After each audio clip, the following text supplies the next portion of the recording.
Today, let's analyze all the mythological references in the third season of Record of Ragnarok, or Jumatsu. Valkyrie shows us mistakes, stories, legends, gods, demons, and more. And the first episode here is actually kind of a recap of everything that's happened so far. They really drag things out here, but there are some cool little things, some new stuff they added. The episode starts with Buddha being taken away from his battle. Everything's messed up there. But he ends up calling Brunhilde and asks her for a lollipop. Seriously, he asked for a lollipop. Lollipop Buddha chops. Burkola is the tastiest in the whole world. And he says that Brunhilde has worldly desires in her eyes, which makes a lot of sense. As I mentioned in my first video about Record of Ragnarok's first 2 seasons, it'll be in the card. And in the description for you that Brunhilde actually ends up getting involved with a human, and even, if I'm not mistaken, marrying him, but I'm not sure about that part. Those eyes of yours full of worldly desires, I love it. After that, Brunhilde ends up meeting herself there in the middle of the hallway. And so I thought it was Loki in this part, but it was Nostradamus. Ah, I got you, right? But did you notice it right away? Why Nostradamus was dressed as a woman and why he has pink hair, we'll still find out. And, well, the fact that Nostradamus has pink hair, it left me a little unsettled. But what left me even more unsettled was Brunhilde saying that back in Helheim, Nostradamus was destroying a door, and that door was called Bifrost. There is no other living being on Earth capable of destroying the Bifrost. And I know what you're thinking, saying, wow, but they said Bifrost is Bifrost. Surprisingly, they're right about that, okay? Because according to modern Icelandic, which, if I'm not mistaken, is the language closest to Old Norse, Bifrost, in quotes, is pronounced like that. It's just that we got used to American movies, right? Where they end up anglicizing every possible word, but they're wrong. This is Bifrost, a gate of both rainbow and darkness. And so, in fact, in mythology, there was Bifrost, which would be a rainbow bridge that connected the realm of Asgard with Midgard. Long ago, after a brutal war between Valhalla and Helheim, a gate was built to prevent invasions. And no, there wasn't a war between Helheim and Valhalla. That's it. In this episode, they note that only supreme gods like Zeus, Shiva, and Odin could enter Helheim, which is curious since Odin avoided Helheim in Norse mythology. I think he only went there once, and that was when he hung himself on Yggdrasil and passed through the realm of the dead. They claim no one returns from Helheim, but that's false. Baldur and Hoder both returned in Norse mythology. If you enjoy these videos, please like, subscribe, share, and spread the word. And subscribe to my new channel, which is Conta Cartoon, where I'll talk only about cartoons and animations in general, which is something I really like too. If you'd like to support me further, you can join as a channel member for a small fee, which really helps me continue my work here. Or you can also use my Amazon affiliate links, which are in the pinned comment. If you buy anything there using the links, you'll help me a lot too. Well, in the second episode, we start with Hermes there, apparently wanting to get Ares to fight, and Ares, even though he's very scared, he actually accepts the idea, but then he's interrupted by Hades, who is even called the King of Helheim several times in this episode. I will fight. Hey, the King of Helheim just said something like that. What's gotten into you? Actually, in Norse mythology, the Queen of Helheim would be Hela, right? But that's okay. It's also worth noting this Hades design is terrible, doesn't reference mythology, and honestly looks more like a loan shark. So, that's an episode for us. Again, Nostradamus, who even makes a reference saying that he will prophesy that the gods will win Ragnarok. I will prophesy that in this Ragnarok, the winners will be none other than the gods. It was a joke, right? Still, Nostradamus looks like a twink. Not sure why they made him that way. So it's revealed to us that Hades' opponent in this battle would be Shin-hwan, who is the first emperor of China in history. And, as always, Record of Ragnarok, giving a design that has nothing to do with the guy. So, The god of war among the 12 gods of Olympus is what? he's called the king of the beginning, the king of everything's start, because as China's first emperor, it makes sense. He humiliates Ares there for free, not just once, but several times, right? As always, Ares is getting beaten up, so let's talk about Ares, who's walking toward the arena, and he's holding a bident. And he says there that it's been a long time since he used the bident. It's been a while since the last time he used this bident. What's worth mentioning, even though we think of Hades, right? He had a bident or spear, but never used it in the stories, okay? He usually appears holding a bident, a spear, something like that when he's in the form of Pluton, which is there. In Roman mythology, that's just due to statues, as he never actually uses it in the stories. His only weapon is the helmet of invisibility. Please, I ask you to take this to him. Please, I beg you to call Master Poseidon. He also appears in a cool scene, giving Poseidon's trident to Hades, which he later fuses. It has nothing to do with it, but I thought it was really cool. This guy who gave Poseidon's trident to Hades. It's Proteus, who in Greek mythology is kind of a minor sea deity who is a son of Poseidon. With Phoenicia, he is seen as the god of the changing sea, possessing premonition and acting as a prophet. During Hades' introduction, we see Cerberus, Typhon, and Hades. He is called the oldest brother of Zeus and Poseidon, and it's kind of curious because, he is the oldest, but Zeus looks way older than him. I didn't get that part. Brother of Persephone, and we have Hades attacks there, referencing his wife Persephone, and just like Poseidon's attacks back in the first season, Hades' attacks also don't use any of the gods' real power. It's impressive. They neither adapted nor created anything related to souls. Hades never uses any powers, just his spear, making this Hades and Poseidon in Record of Ragnarok some of the worst god adaptations I've seen. Other than the name, they're unrelated to mythology. Next episode, we learn about Kim's past, who isn't Katagiri. This entity appears in different forms in mythology and in ancient Chinese texts. And the description of Tiu in the anime, it's not really wrong, is it? Some saw him as a god of war, others as a monster. But unlike myths, he truly existed in Chinese history, okay? Like Kim Shin-hwan, Tiu would be a legend in Chinese mythology, a powerful warlord and tribal king, famous for his legendary battle against the Yellow Emperor, Huan. And so, he has very little to do with Kim Shin-hwan in history, except for the fact that maybe Kim Shin-hwan would have worshipped him as a god of war. During the battle with Hades, Kim Shin-hwan often mentions the celestial phoenix, Tiu armor mode, and its power. I don't know if it's related, probably not. It's worth mentioning there's a Chinese mythological bird that closely resembles the phoenix. That would be the Jufen, which is described as having 9 human heads, and the Jufen. It was seen as highly intelligent due to its 9 brains and its ability to predict the future. It was seen as the original form of the Chinese phoenix, the Huan, and was even called the 9-headed phoenix.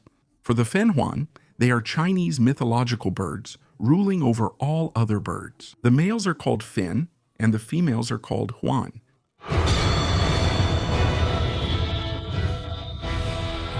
And Chin. He also ends up talking about a certain dragon from Mount Tai, right in the middle of the battle, a specific dragon connected to Mount Tai. In Chinese mythology, we don't have that. But in the case of Mount Tai itself, it's something that's very well remembered in Chinese mythology. It's one of Taoism's 5 sacred mountains, culturally significant and worshipped by emperors for thousands of years. And the local legends there aren't really connected to dragons, but actually to specific deities, like Bixia Yanjun, who is a goddess of Mount Tai. In episode 4, nothing very interesting happens for me to talk about here, except for the fact that Hades ends up using a move called cornucopia. Cornucopia? Which is kind of a symbol of fertility and all that. It's a horn filled with fruits and food, often seen with gods like Hades and Demeter. Episode 5 starts with Beelzebub creating some weird creatures there, and we have Adamanto Cyborg, or Adama Cyborg. I can't recall his name from season 1, but he's the brother of Zeus created for this anime, and Beelzebub somehow revived him. No, there weren't 4 Greek brothers. There were actually 3 men, plus women as well. Well, Hades' blood isn't something you could call normal.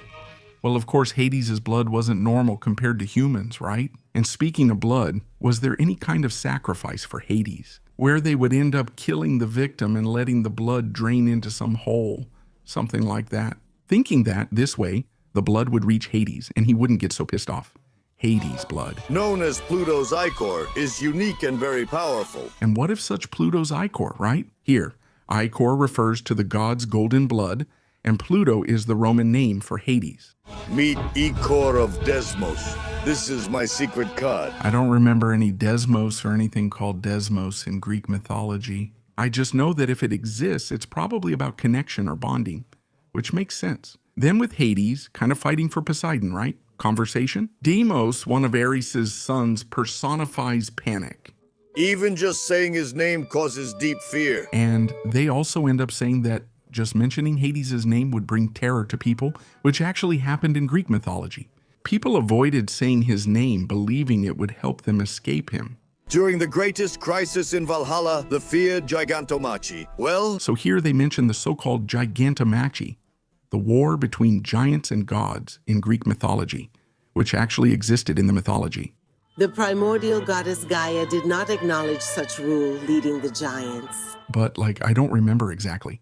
But I think Gaia doesn't have much to do with this battle, except for the fact that she's the mother of the giants. If the war started there, it was probably because the giants tried to challenge the gods or something like that. According to some sources, one of them there, named Alcyonius, stole the cattle of Helios, the god of the sun or the titan of the sun. In this case, Gaia is more related to Typhon, right, who is a giant. In fact, she would have created him to destroy the gods and steal their throne. I'm not sure if the Gigantomachy is really related to that. It's interesting that in this story they say that Hades didn't take part in the Gigantomachy, because in fact in the stories he's not mentioned. While the battle is going on, do you know where Hades is? But for me, it's pretty clear that Hades wouldn't defeat the Titans by himself.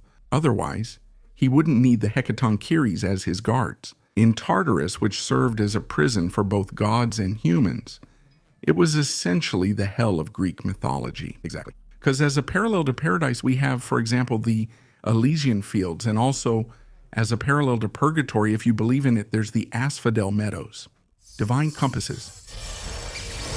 Sword of Gujian, the first emperor, and Kim Ali at one point summoned the Sword of Gujian, a famous historical sword with little connection to mythology. A well-preserved bronze sword was unearthed in 1965 from an ancient tomb in Hubei province, China.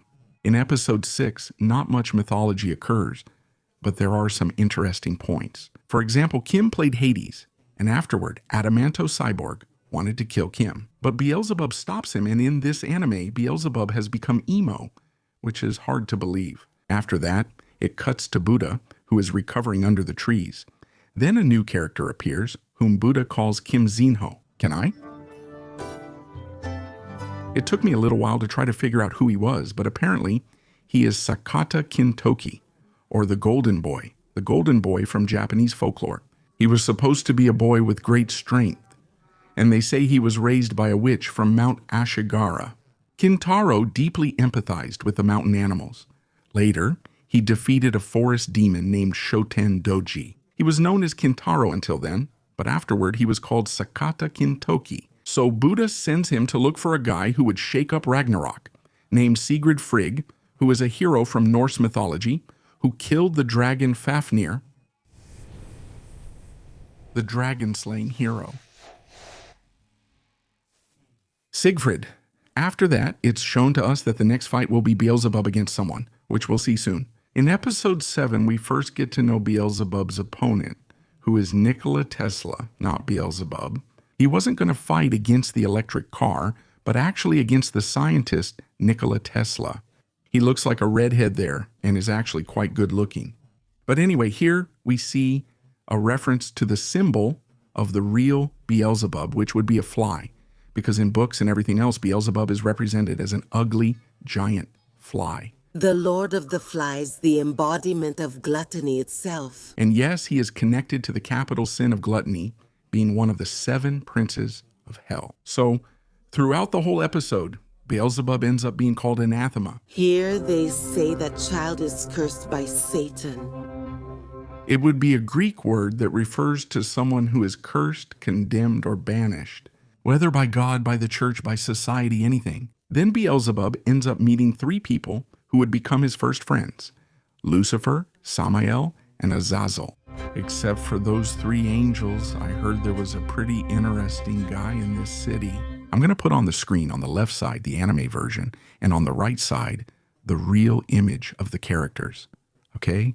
And I'll talk a little about them too. Well, Lucifer is actually the so-called name in quotes of the fallen angel, right? The fallen cherub who would become Satan or the devil. Azazel is referenced in the Bible as a demon connected to the goat to sacrifice.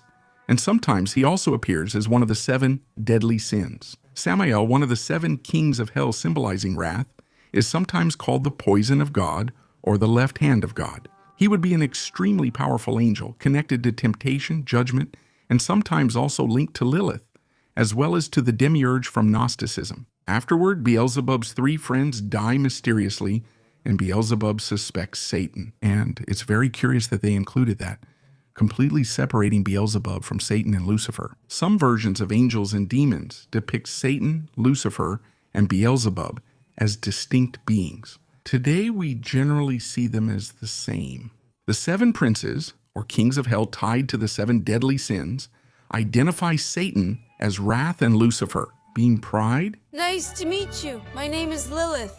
Beelzebub then meets Lilith, who was meant to be Adam's first woman. I think everyone knows Lilith's story, and then Lilith ends up dying too. We discover it wasn't Satan who killed Beelzebub's friends and loved ones. Actually, it was he himself, driven by Destrudo, an impulse unrelated to mythology. But according to what I researched, it means something ruined, undone, demolished, damaged. And also, according to psychology, it would have something to do with the death drive, a force that leads to a return to the inorganic state, whatever that means. Trevis, born from absolute darkness. Is Beelzebub a god? Oh, exactly. Beelzebub is not a god, no. At best, he'd be a similar fallen being. Then there's Tesla in 3D. The worst part is I was liking the 3rd season's animation so far. Now Tesla looks like Max Steel, but that didn't really bother me. Not really. Sometimes he is Baal, a guardian god of fertility who brings the blessed rain. Other times he is Zebul, a demon of flies who brings destruction to the earth. And then we have an explanation there saying that Beelzebub, in fact, would have 2 faces. The one of Baal, who is the god of agriculture and the god of rain, who actually existed in Canaanite mythology. And from him, Beelzebub would have emerged. Because in the Bible, there is a passage where a king is sick and asks his priest to call for Beelzebub. But now the god is actually called Zebub. I've never found it or seen anyone claim it exists. Most likely Baal-zebub would be translated as Lord of the Flies, because Baal, besides being a specific god, was also used as a title that means Lord. One of the theories says that Baal-zebub actually never existed. It was just a way to mock the so-called pagan gods in the Bible. It's the staff of Apomios? Left hand, right hand, what do you mean?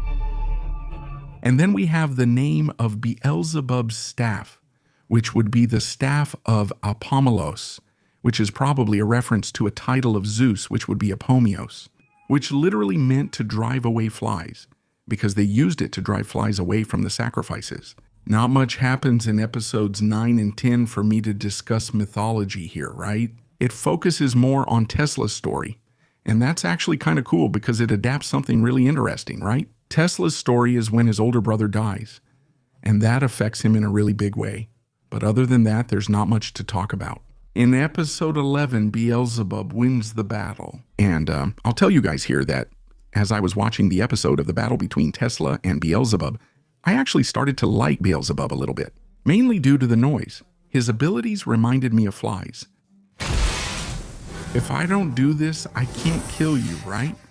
So, what now? After that, we're taken to a conversation between Buddha and Brunhilde, where Buddha ends up talking about Sigfrid as her ex-boyfriend, which, as I told you, makes perfect sense because in Norse mythology, Brunhilde actually had a relationship there. As I said in the first video, Sigfrid put her into an eternal sleep, surrounded by flames. Siegfried woke her up, but Buddha says Siegfried is in Helheim.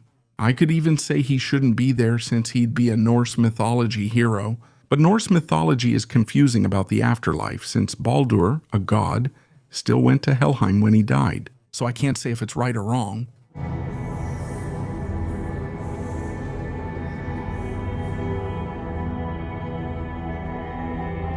But we also see the gate to Tartarus in this episode. Some monsters were missing that guarded Tartarus's gate, such as the Hecatoncheires, 3 primordial beings, and the female monster Campe, whom Kronos put in charge. I think Zeus killed Campe when freeing the Cyclopes and Hecatoncheires. Still, it would have been cool if she was there. That's a pretty complicated question. I would say that, from my position, it's a hard one to answer. And Siegfried is called a demigod there too, and that's kind of curious about Siegfried because that's both right and wrong. That's because he's not directly the son of any god, but of Jordis and Sigmund. But if you trace Siegfried's family tree, you'll end up at Odin. So it's kind of not wrong.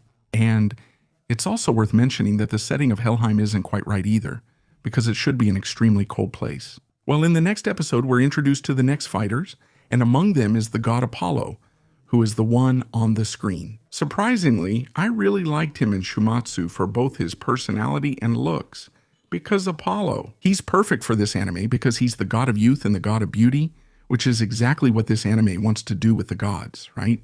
Make them young and attractive. Oh my! Now that's what I call true paradise! And so would Apollo.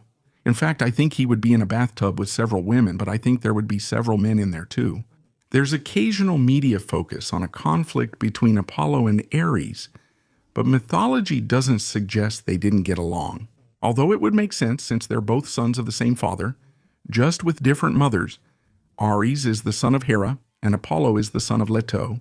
Ladies, don't you want to see me fight beautifully and watch me shine at my best? Wouldn't that be magnificent? Apollo is actually a very proud god if you think about it. While all gods have pride, Apollo even challenged Zeus in some way. After Zeus killed his son Asclepius, Apollo killed the Cyclops who made Zeus's thunderbolt. Well, so we have Apollo's opponent, who is Leonidas, and he was smoking a cigar wearing a Hawaiian shirt and flip-flops. He isn't related to the Leonidas from the stories, but I thought it was really cool. Leonidas goes there and agrees to fight the battle just because he wanted to go down. Beating up Apollo makes sense, as we'll see, and there are some mythological references to Apollo in this episode, like when he defeated the serpent Python as a child. That really happened. In Delphi, one of the places where he was most worshipped and another place where he was highly worshipped. It was also in Sparta itself, where they had the Carnea Festival, which, as shown in this episode, was a festival where the military activities in Sparta would stop. And one of these Carnea festivals took place, especially during the conflict against the Persians. It's Carnea festival time. If we go to war, Apollo's punishment will fall on us. And now you can understand why Leonidas wants to beat up Apollo. Episode 13 has a lot of cool moments and is one of the best anime episodes I've seen. He thought he was all powerful, but Leonidas, what about you, huh? First, Leonidas doesn't dispute how the anime or other adaptations portray the 13. He didn't contest any festival or religious decision. Everything had political approval. The oracle said that in the conflict, either the city would be sacked or a king would die. Only 300 Spartans existed, not because it was either that or Leonidas would go alone, but exactly because of the festival and the urgency of stopping the Persians. The rest of the army stayed behind, so the 300 weren't actually at the front, as it appears in Nomao. They used the narrow pass of Thermopylae as a strategy, preventing the large Persian army from getting through. They didn't fight alone, because initially there were 7,000 Greek soldiers from several other cities. Artemis's threads, despite being one of many references Apollo makes to his sister, Artemis, goddess of the moon and hunt, aren't found in mythology. Lyre of Phoebus, come! And in that strike there, Apollo uses the word Phoebus, meaning illuminate or bright, as part of one of his many titles, Phoebus Apollo, or Bright Apollo, because he's a sun god. Oh, I forgot to mention, but Leonidas wearing a modern military uniform looks really badass. It's not pretty at all. What's that?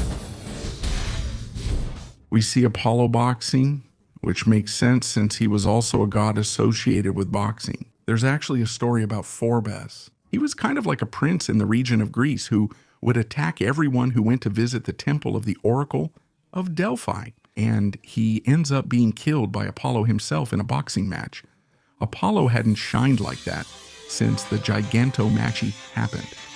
Here we have Hermes talking about Apollo in the Gigantomachy on Earth. This was between gods and giants, and in fact Apollo took part and helped kill giants, 2 giants, Ephialtes, whom Apollo made blind.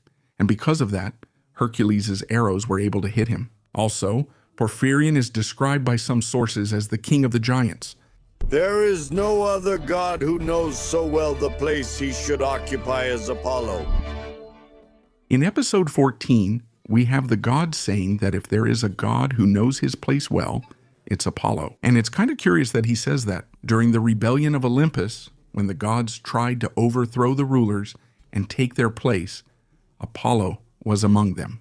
Python frequently attacked human villages. What is that? And this Python, or Python, it's kind of weird. He looks like a Fortnite character, but anyway, in mythology, Python was actually a serpent sent by Hera to try to kill Leto because, Leto was one of Zeus's lovers. So, according to some stories, actually, Apollo killed Python while still in Leto's arms. So neither Python nor Apollo became friends. He didn't rise to become one of the 12 gods of Olympus, acclaimed as Phoebus Helios and eventually called the radiant sun god. Apollo and Helios would be the same thing, right? Helios was the Titan who represented the sun. Apollo later became a sun god due to his size and importance. It's really beautiful. Whoa, look, that's Ares. The twin gods, Apollo and Artemis, wielded golden bows to defeat the giant race. Yes, they actually used their bows in the Gigantomachy. But actually, they didn't defeat the giants, no, because in order for the giants to be defeated, they needed the help of Heracles, because only a god and a mortal attacking together could kill them. And in episode 15, we don't have that much mythology, but some interesting things happen. For example, that crazy scene between Leonidas and Apollo, which actually turned out a bit nicer.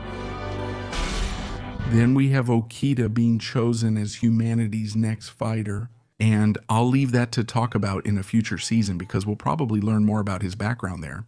And we have Buddha Sherlock talking to Odin about Sigfrid, saying that Sigfrid supposedly stole Odin's sword and then killed him. Dear Fafnir, Sigfrid was the one who stole your magic sword known as Gram, and then he also went and killed your beloved fire dragon. Fafnir is like that in mythology. In fact, Siegfried ends up with the sword Gram and kills Fafnir. Fafnir is never worshipped by Odin, and Odin himself leaves the sword Gram in a random tree trunk, saying whoever could pull the sword would win it, much like King Arthur. And the one who manages to pull out this sword is Sigmund, who is Siegfried's father, but the sword isn't necessarily stolen by Siegfried, actually. Odin later breaks the sword in battle, but Siegfried reforges and uses it. We have the treasure, Odin's Vim Gangnir, Odin's revealed treasure, the spear Gangnir, which is a spear made by the dwarves in mythology, being one of the gods' treasures, this spear. So it always hits the target, and any oath made upon it can never be broken. Beelzebub appears later, so we have a rather curious line. Talking about the primordial gods of this universe, I'm really curious to see what will happen, or the resurrection of the primordial gods. Well, guys, I thought this season of Record of Ragnarok was great. I think they really improved the animation, more than in the previous seasons, and now I'm waiting for the 4th season. What did you think of the anime? Was it good or bad? And how did you feel about the references? Share your thoughts below, like, subscribe, and share. See you next time.